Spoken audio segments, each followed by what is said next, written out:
The following content is provided under a Creative Commons license. Your support will help MIT OpenCourseware continue to offer high-quality educational resources for free. To make a donation or to view additional materials from hundreds of MIT courses, visit MIT OpenCourseware at ocw.mit.edu. Now, today I need to get started by finishing up what I did last time, namely talking about numerical methods. And I want to just carry out one example, and then I want to fill in one loose end, and then we'll talk about the unit overall. We were talking last time about numerical integration.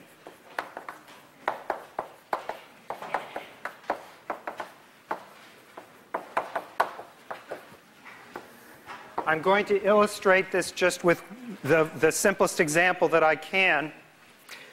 We're going to look at the integral from 1 to 2 of dx over x, which we know perfectly well already is the log of x evaluated between 1 and 2, which is log 2 minus log 1, which is just log 2. Now, if you punch that into your calculator, you're going to get something like this. I hope I saved it here.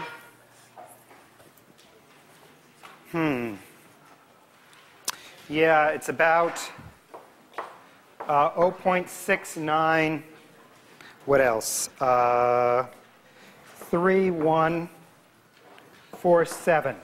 That's more digits than we're going to get in our discussion here. Anyway, that's about how big this number is.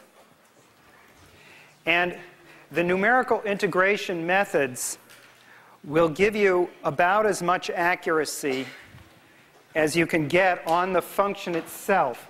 And of course, some functions we may have more trouble approximating, but the function 1 over x we know pretty well how to do because we know how to divide. So since the function that we're integrating here is 1 over x, it's going to be not too difficult to get some arithmetic. Nevertheless, I'm going to do this in the simplest possible case, namely just with 2 intervals.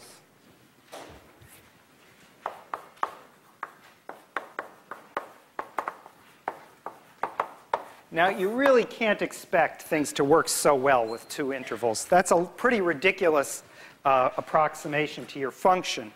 When you have 2 intervals, that means you're looking at the graph of this hyperbola, and you have 1 here, and you have 2 here, and you have 3 halves, and you're really only keeping track of the values at these 3 spots. So the idea that you can approximate the area just by knowing the values at 3 places is a little bit of a stretch of the imagination. But we're going to try it anyway. Now, the trapezoidal rule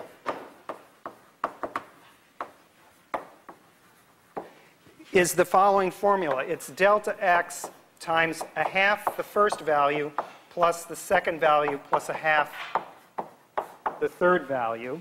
In this case, the pattern is a half, 1, 1, 1, 1, 1, a half. And in this case, delta x is a half because this interval is a length 1, right? The b minus a, right? Let's just point that out here. Here, b is equal to 2. A is equal to 1, b minus a is equal to 1, and the number n is 2. And so delta x, which is b minus a over n, is a half. So here's what we get, and let's just see what this number is. It's a half of the value at here. Well, so let's just check what these values are. This value is 1. This value over here is 2/3, and the last value is a half. All right? Because the function, of course, was y equals 1 over x. And those were the 3 values that we have. So y0, this one is y0, this one is y1, and this one is y2. All right? Now here we have a half times 1 plus 2/3 plus a half times a half.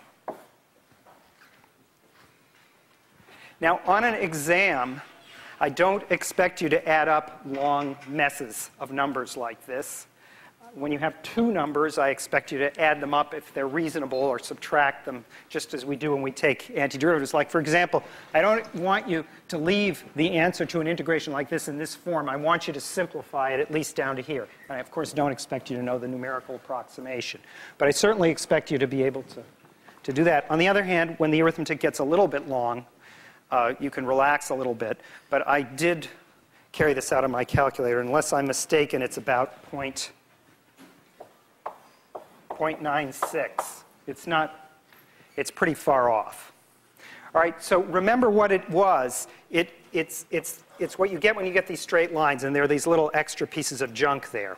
Now, don't trust that too much, but it's far. The point is that it's far off. All right. So now let's take a look at Simpson's rule.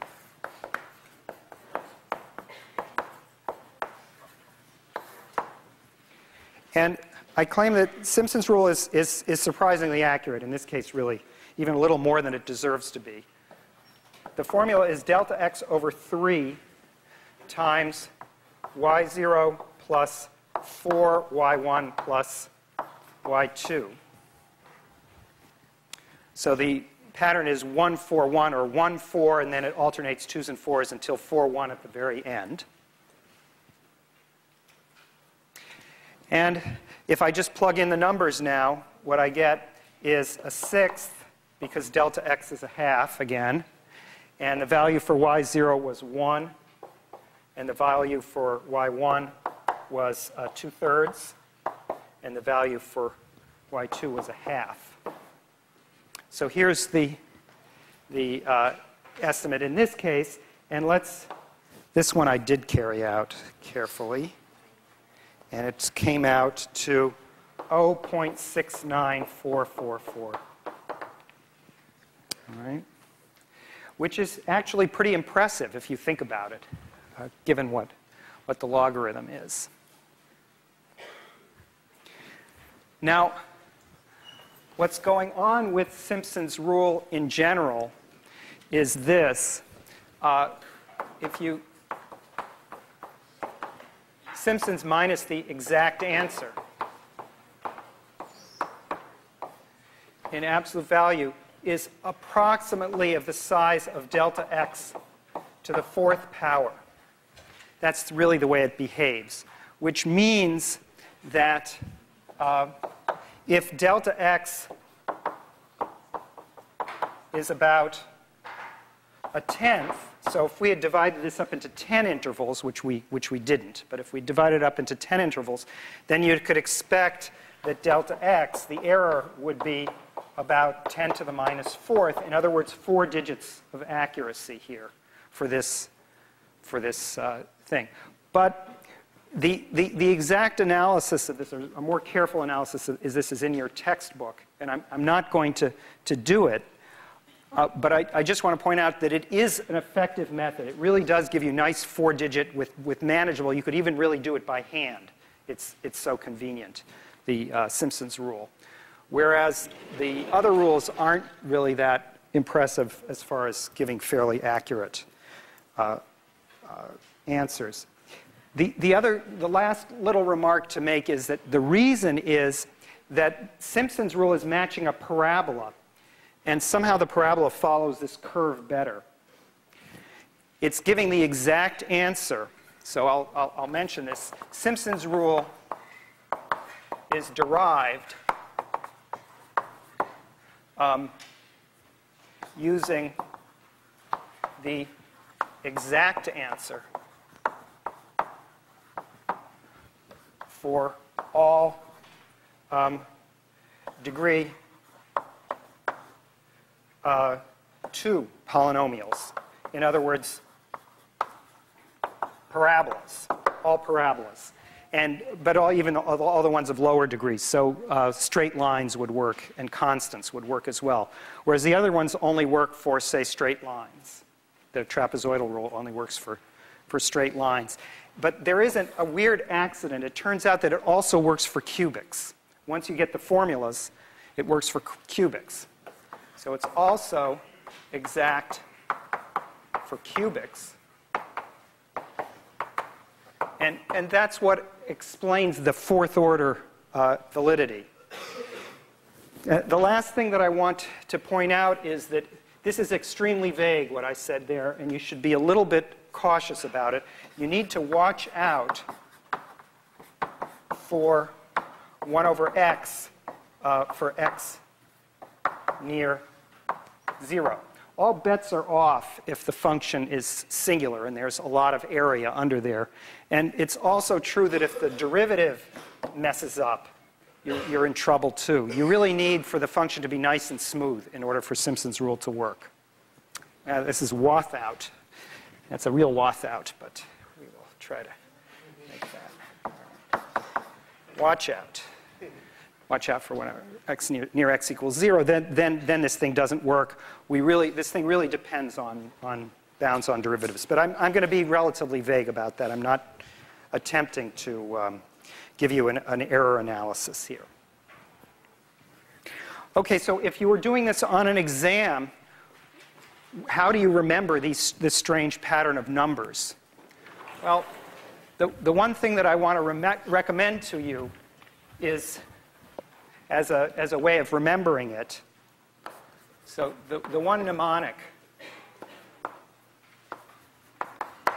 device, we'll call it a mnemonic device here, for remembering what it is that you're doing, is to remind yourself of what happens for the simplest possible case, which is f of x is equal to 1. It seems very modest, but if it doesn't give you the exact answer for f of x equals 1, you've got the wrong weightings. And here, if you check out what happens when, in the first formula here, y0 over 2 plus y1 plus, well, we'll go all the way to yn minus 1 plus yn over 2. All right? If you check that formula out here, this is the trapezoidal rule. If you check it out for this case, then what you get is that this is equal to delta x times what? Well, all of these are 1s. And how many are there in the middle? There are n minus 1 of them in the middle. So it's a half plus n minus 1 plus a half at the tail end. So all told, it's delta x times n. And I remind you that delta x is equal to b minus a over n. So delta x, this thing, is equal to b minus a. And that's just as it should be. What we just calculated is an approximation to this integral here, which is just the area of the rectangle of base b minus a and height 1, which of course is b minus a. So this is the check that you got your weighted average correct here. You've put the correct weightings on everything, and you can do the same thing with Simpson's rule and match up those quantities. There was a question in the room at some point. Did I? No? Okay. All right. Fine. So now, the next thing that I want to do for you is the loose end, which I left hanging. Namely, I want to compute that mysterious constant square root of pi over 2. This is really one of the most famous computations in calculus, and it's a very, very clever trick. I certainly don't expect you to come up with this trick. I certainly wouldn't have myself, but it's an important thing to calculate, and it's just very useful. So I'm going to tell you about it, and it's just on the subject that we're dealing with in this unit, namely slicing, or adding up. So the first step,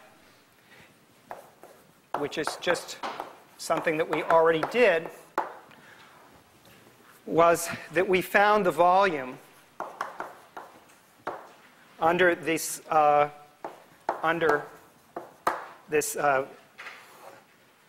curve, this bell-shaped curve, e to the minus r squared, but rotated around an axis. Okay? rotated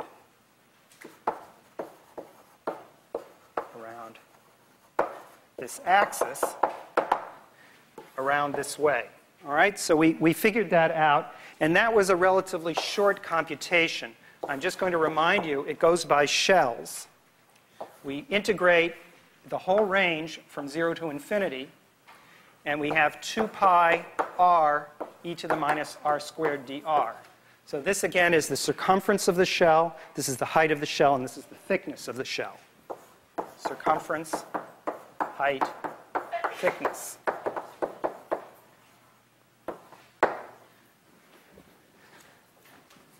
Okay, so we're just taking a little piece here and sweeping it around, and then adding up. And then this antiderivative is pi minus pi e to the minus r squared, evaluated at 0 and infinity. And we worked this out last time. This is pi. It's pi times 1 minus 0, which is pi. All right, so the conclusion is that v is equal to pi. We already know that.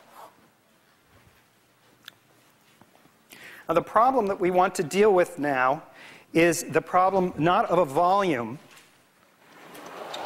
but an area. And this looks quite different, and of course the answer is going to be different. But let's do it. So this is this question mark here, and I'm going to do the one from minus infinity to infinity. And I'll relate it to what we talked about earlier in this unit in just a couple of minutes when I show you the procedure that we're going to follow. So here's the quantity, and now what this is interpreted as is the area under this bell curve. This time Q is really an area.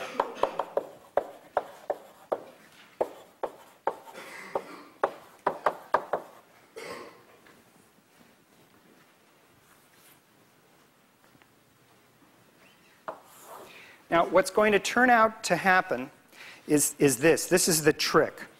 We're going to compute V in a different way. And you'll see it laid out in just a second. We will compute V by slices. We're going to slice it like a piece of bread here. We're going to solve for that same thing here. And then, amazingly, what's going to happen is that we will discover that V is equal to Q squared. That's going to be what's going to come out. And that's the end of the computation that we want, because actually we already know what V is. We don't want to read this equation forward. We want to read it the other way. We want to say Q squared is equal to V, which we already know is pi. And so Q is equal to the square root of pi.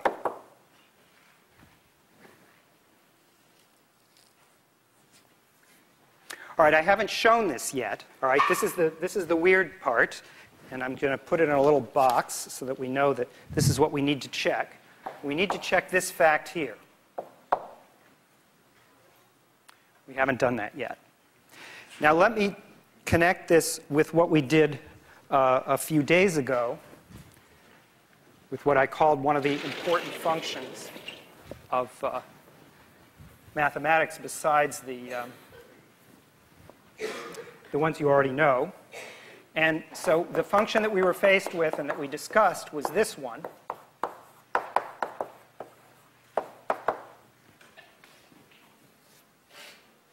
All right.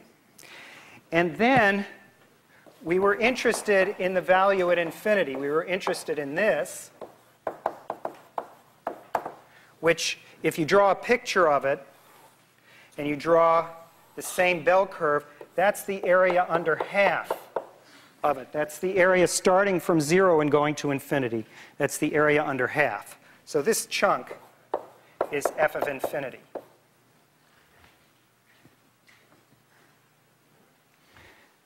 And now I hope that this part of the connection is not meant to be fancy.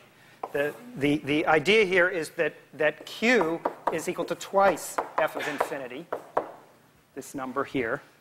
And so f of infinity is equal to the square root of pi over 2, if we believe what we said on the last panel.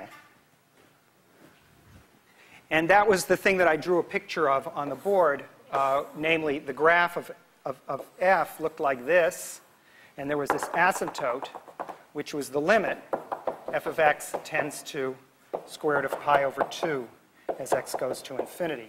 That was that limiting value, which is f of infinity. All right, so this is the asymptote.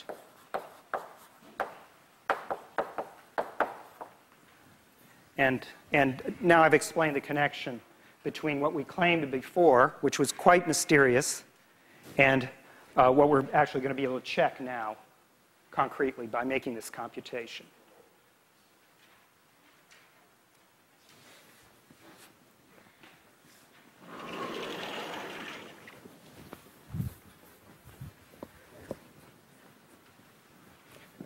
Okay, so how in the world can you get something like this? What's in that orange box there, that v is equal to q squared?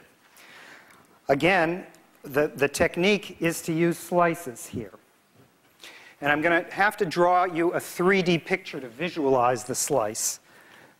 So let's do that. I'm going to draw 3 axes now because we're now going to be in 3-dimensional space.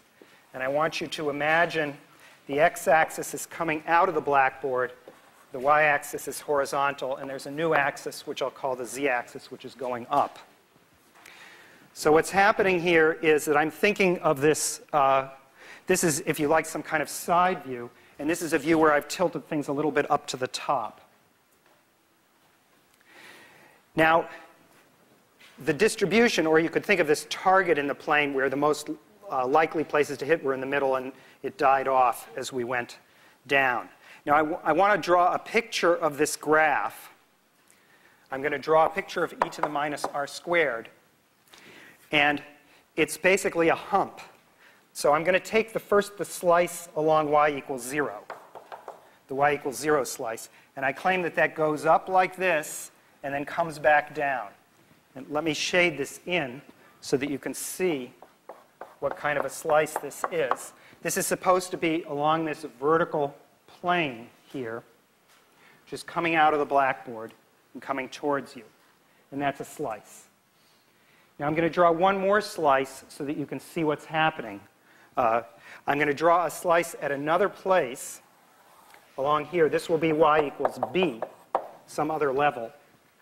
And now I'm going to show you what happens. What happens is that the hump dies down a little bit, so the bump is just a little bit lower. And it's going to look a little bit the same way, but it's just going to be a bit smaller. So there's another slice here, like that. Now I want to give a name to these slices. I'm going to call this A of B. That is the area of the B slice.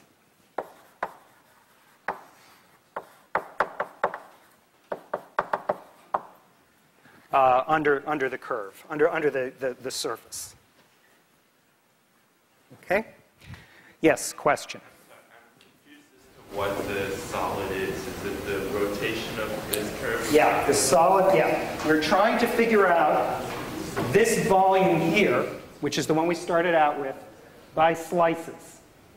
So first I have to think of, I'm going to visualize, so here I didn't even visualize it. I took a cross-section and I thought about how to spin it around without actually doing that in 3-dimensional space. But now I'm going to take a different kind of slice. I'm going to take that same bump, which is a 3-dimensional object. I'm going to lay it down on a plane, which looks like this, and then it's a bump here. All right? It's a hump. And now I'm going to try to slice it by various planes. Defined by rotating your y equals 0 pink line about the z. So one way of defining the bump, as you just suggested, is you take this curve and you rotate it around this z-axis. So in other words, you make this the axis of rotation, you spin it around. That's correct. So that shows you that the peaks, as you go down here, are going to descend the same way. But I don't want to draw those lines. I want you to imagine just what the slices parallel slices are, because I don't want to get cross slices. I want all slices parallel to the same thing. Okay? This is not particularly easy to visualize. Now here's the formula for volume by slices. The formula for volume by slices is that you add up the areas of the slices. That's how you do it. You take each slice, you add the cross-sectional area, and then you take a little thickness dy, and then you add all of them up. Now, because this is extending over the whole plane, we're going to have to go from all the way from minus infinity to plus infinity. And this is the formula for volumes by slicing.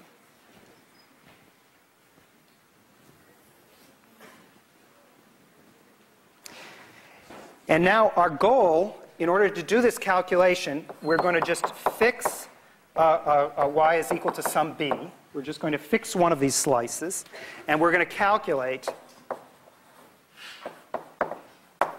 a of b. That's what we need to do in order to make this procedure succeed. Now, this is the only place where this method works, but it's an important one. In order to make it work, I'm going to have to, again, draw the plot from a different point of view. I'm going to do the top view. So I want to look down on this xy plane here. This is the x direction, and here's the y direction. And then again, I want to draw my slice. My slice is here at y equals b. So it's just right on, we're just right on top of it, and it's coming up at some kind of bump here with a little higher in the middle and going down on the sides. Now, the formula for the height is this. If I take a distance r here, the formula for the height of the bump is e to the minus r squared. Okay? I'll store that over here. E to the minus r squared is the height at this place if this distance to the origin is r. That's true all the way around. And in terms of b and x, that we can figure out that by this right triangle. This height is b and this distance is x. So r squared is equal to b squared plus x squared. Question? The graph over there, the negative r squared, is that in the xy plane? Like, if it was xy, then I don't see how you put that in that plane right there, how you make that shape. Okay. The question is that the xy plane? So the answer is that over here, I cleverly used the letter r. I avoided using y's and z's or anything. And over here, this is the distance r, and if you like, this is z going up. That's the way to think of it, so that all the letters are consistent. But I just avoided giving it a name. That's good. That's exactly the point. All right. So now I claim I have a formula for r squared, and so I can write this down. This is e to the minus b squared plus x squared.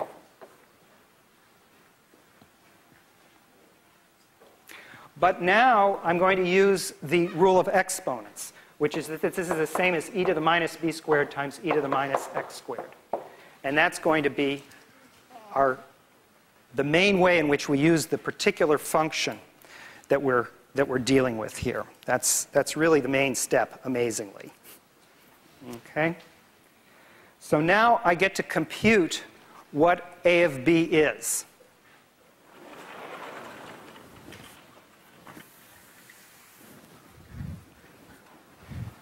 A of b is the area under a curve. So it's going to be, let me write it over here, A of b is the area under this curve here, which is some constant times, so if you imagine, call this thing the name c, under some curve c times e to the minus x squared. where the c is equal to e to the minus b squared.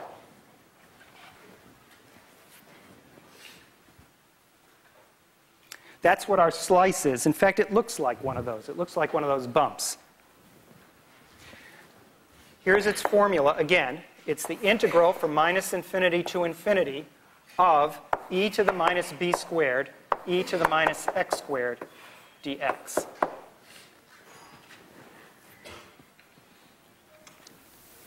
I just recopied what I had up there, and this is the height at each value of x with b fixed. And now, so we have a lot of steps here, but each of them is very elementary. The first one was just that the law of exponents, that we could split the two into products. Now I'm going to make that splitting even further. This is a constant. It's not varying with x. So I'm going to factor it out of the integral. This is e to the minus b squared times the integral from minus infinity to infinity of e to the minus x squared dx. So this might look frightening, but actually it's just the property of an integral. All integrals have this kind of property. You can always factor out a constant. And now here comes the remarkable thing. This is e to the minus b squared times a number which is now familiar to us. What is this number? This is what we're looking for. This is our unknown, q.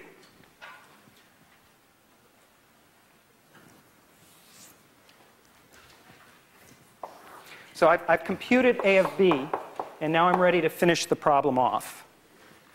A of b is e to the minus b squared times q. Q is that strange number which we don't know yet what it is.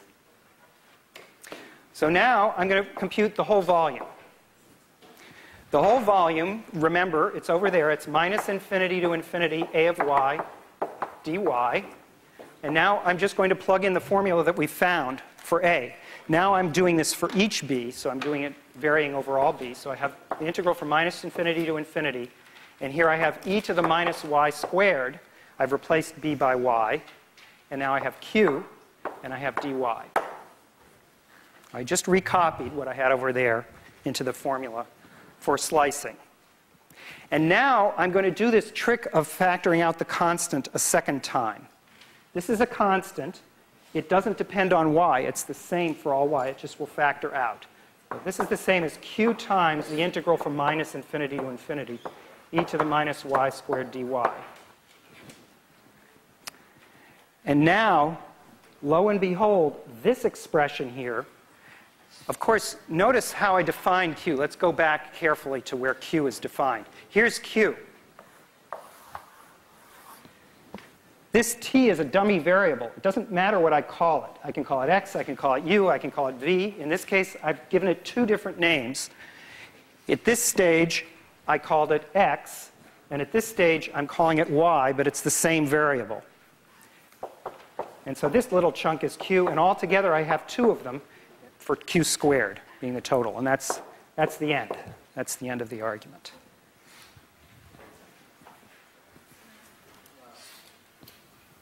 It's a real miracle. Yeah? How can you factor out the u there? Because I see how it depends on x, and if you're integrating with respect to y, as y changes, doesn't x as well?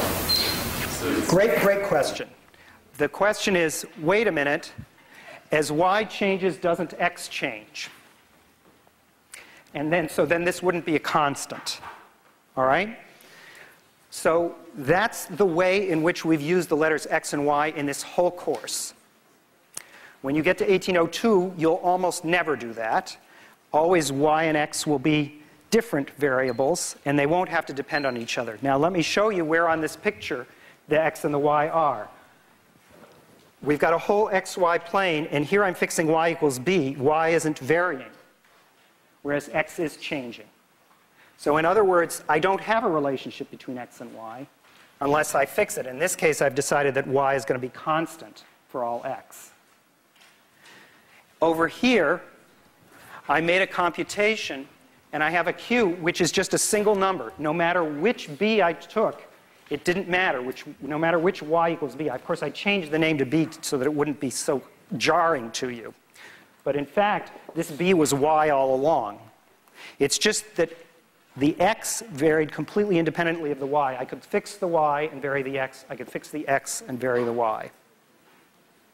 So it's a different use of the letters from what you're used to.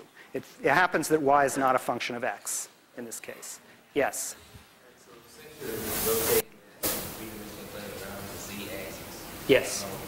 doesn't x change exactly as much as y does? The question is, because I'm rotating around the z-axis, doesn't x change exactly as much as y does? What happens is that x and y are symmetric variables. They can be treated equally. But if I decide to take slices with respect to y being fixed and x varying, then of course they're now separated, and I have a separate role for the x and a separate role for the y. Right? Or if I'd sliced it the other way, I would have gotten the same answer. I just would have reversed the roles of x and y. So what's happening is that x and y are on equal footing with each other in this picture. And I could have sliced the other way. I would have gotten the same answer. That's more or less the answer to your question. Okay? All right.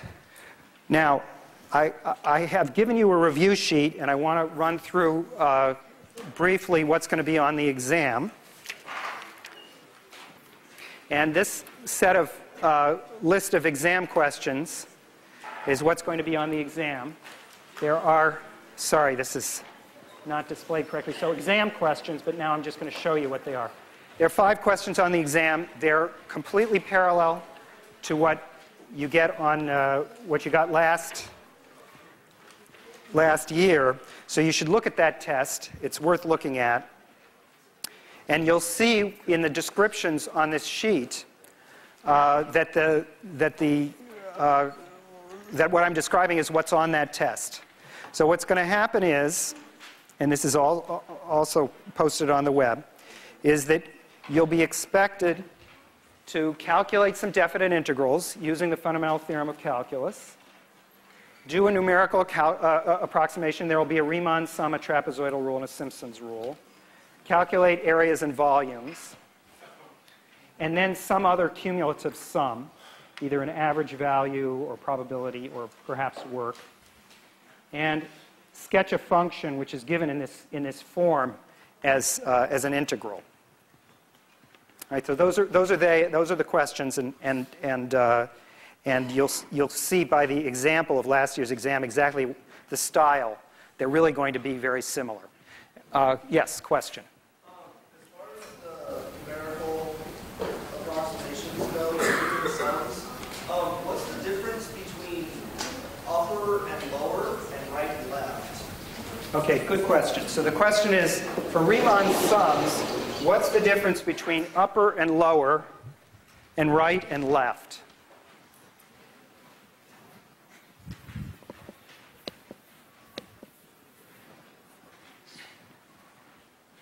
So here we have a Riemann sum. And I'm going to give you a picture which is maybe this function y equals 1 over x, which was the one that we were discussing earlier. If you take the function y equals 1 over x and you break it up into pieces here, however, it doesn't matter how many pieces. Let's just say there are 4 of them. Then the lower Riemann sum is the staircase which fits underneath. So this one is a picture of the lower sum. It's always less. And in the case of a decreasing function, it's going to be, so since, if you like, since 1 over x decreases, the lower sum equals the right sum.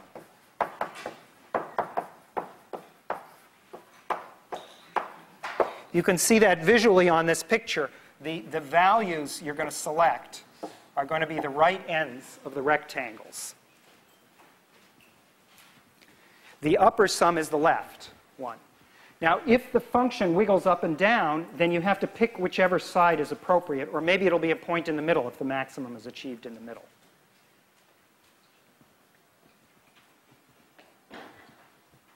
Yeah, another question. So if the function is increasing, then the right-hand sum would be the other sum, correct? Correct. If the function is increasing, then the lower sum is the left sum. So it just exactly reverses what's here. So this is, if decreasing, lower sum is right-hand sum. Increasing, lower sum is left-hand sum. Is that? Yes?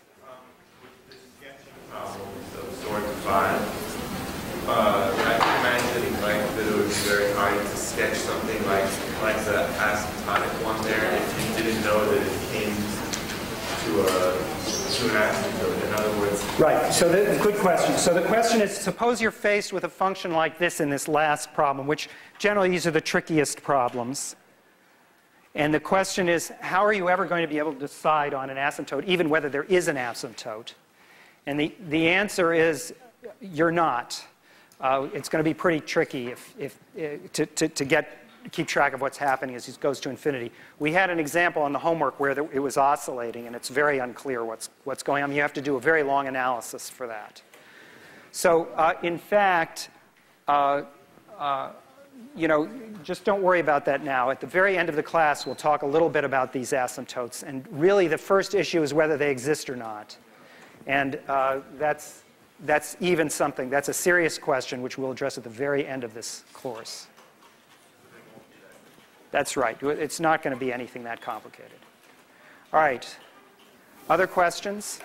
We still have 5 whole minutes, and I have an example to give if nobody has a question. Yeah. Tell us which one to use, or are we just going to use whichever? The question, will I tell you which one of what to use? Numerical approximation, you tell us use the Riemann sum, trapezoidal. When I tell you the numerical approximation, as you'll see on the exam, the practice exam that you have, I will ask you for all 3. I will ask you for the Riemann sum, the trapezoidal rule, and the Simpson's rule. I'm guaranteeing you they'll all 3 be on the exam. I'm guaranteeing you that every single thing which is on that piece of paper is on the exam.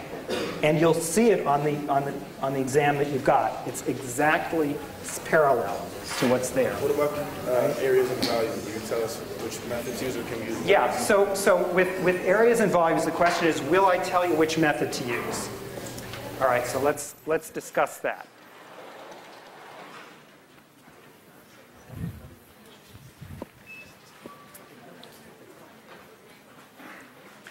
So with areas and volumes, there's basically, so this is always true with areas, and it's true with volumes of revolution. By the way, you should read this sheet. Not everything that's on here is have I said, but you should read it because it's all relevant. So with volumes of revolution, you always work your way back to some 2D diagram. So there's some 2D diagram which is always, two-dimensional diagram, which is always connected with these problems. I mean, something this hard is really just too hard to do on an exam, right? I'm not going to ask you something this complicated on an exam because this involves a three-dimensional visualization. But once you're down to 2D, you're supposed to be able to handle it. Now, what's the main issue after you've got your 2D diagram? The main issue is, do you want to integrate with respect to dx or dy?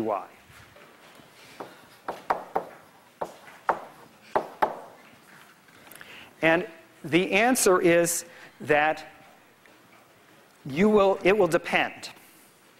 And if there's one that's going to cause you incredible difficulty, and I feel that you're not able to dodge it, then I might give you a hint and say you better use shells, or you better use discs or washers or something like that. But if I feel that you're grown up enough to figure out which one it is, because one of them is so ridiculous, you say, forget it immediately after thinking about it, then I won't tell you which one, because I figure, in other words, I don't want you to waste your time, but I'm willing to waste a minute or two of your time on on a wild goose chase. All right, so let me give you an example of this. Suppose you're looking at the curve y between 0 and x minus x cubed. All right? So this is some kind of lump like this. It goes from 0 to 1 because the right-hand side is 0 at 0 and 1 here. It's some kind of thing. And there are these two possibilities. One of them is to do shells, and then you would, so this is supposed to be rotated around the y-axis in this case. And the same would apply actually to the area problem. So I'm doing a slightly more complicated problem, but you could ask for the area underneath this and so forth. Okay? So we can integrate this dx or we can integrate this dy.